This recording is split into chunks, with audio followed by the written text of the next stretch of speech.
ফুলকপি শিম দিয়ে রুই মাছের তরকারি। মজাদার এই তরকারিটি খেতে হলে পুরো রেসিপিটি দেখতে হবে। সবার প্রথমে আমি রুই মাছ ভালো করে ধুয়ে হলুদ, লবণ, মরিচের গুঁড়া দিয়ে আধা ঘন্টা ম্যারিনেশন করে রেখেছিলাম। এরপর আমি রুই মাছগুলোকে একটা ফ্রাই প্যানে সয়াবিন তেল দিয়ে ভালো করে ভেজে নিয়েছি, বেশ কড়া করে ভেজে নিয়েছি। মাছটা ভালো করে কড়া করে ভেজে নিলে খেতে ভালো লাগে। তারপর মাছটা উল্টে পাল্টে সব সাইড সমানভাবে ভেজে নিচ্ছি। মাছটা ভাজা হয়ে গেলে একে একে আমি প্লেটে তুলে নিয়েছি। এখন মাছটা সব প্লেটে তুলে নেওয়ার পর আমি একটা কড়াইতে সরিষার তেল গরম করে সবজি রান্নার যে মশলাটা সেটা কষানোর মশলাটা তৈরি করছি। তা প্রথমে আমি সরিষার তেল দিয়ে পেঁয়াজ দিয়ে দিয়েছি। পেঁয়াজটা ভেজে ব্রাউন হয়ে আসলে এরপর এখানে আমি জিরা বাটা দিয়েছি। জিরা বাটা দিয়ে একটু তেলের ভিতর ভেজে নিয়েছি। তা জিরাটা একটু ভাজা ভাজা হলে এখন আমি কষানোর পানি দিয়ে দিয়েছি।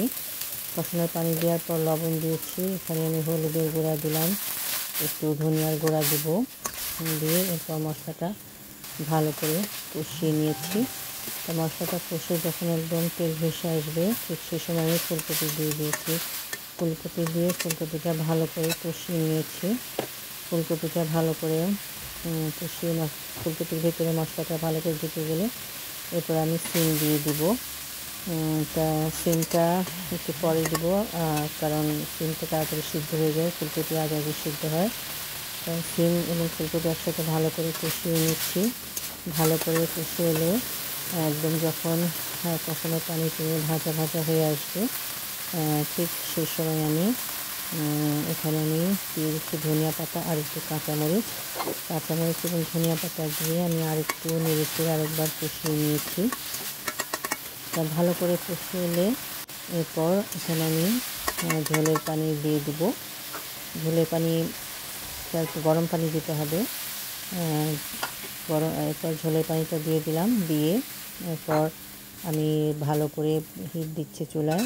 যখন সবজিটা একটু ফুটে আসবে ঠিক সেই সময় একে একে ভেজে রাখা মাছগুলো আমি সবজিগুলোর উপর দিয়ে দিব। তা একে একে মাছ আমি দিয়ে দিলাম। দিয়ে দেওয়ার পর এখন মাছ এবং সবজি একসাথে সিদ্ধ হচ্ছে, ঢাকনা দিয়ে ঢেকে দিয়েছি।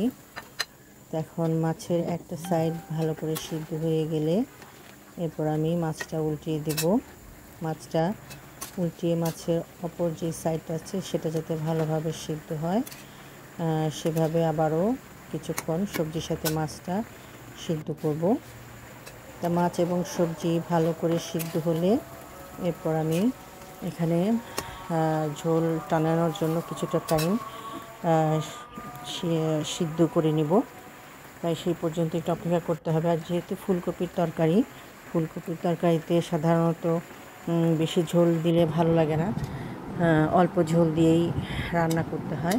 তা এখন আমার রান্না কমপ্লিট, আমি চুলা নিভিয়ে দিয়েছি। এখন আমি পরিবেশন করে দেখাচ্ছি।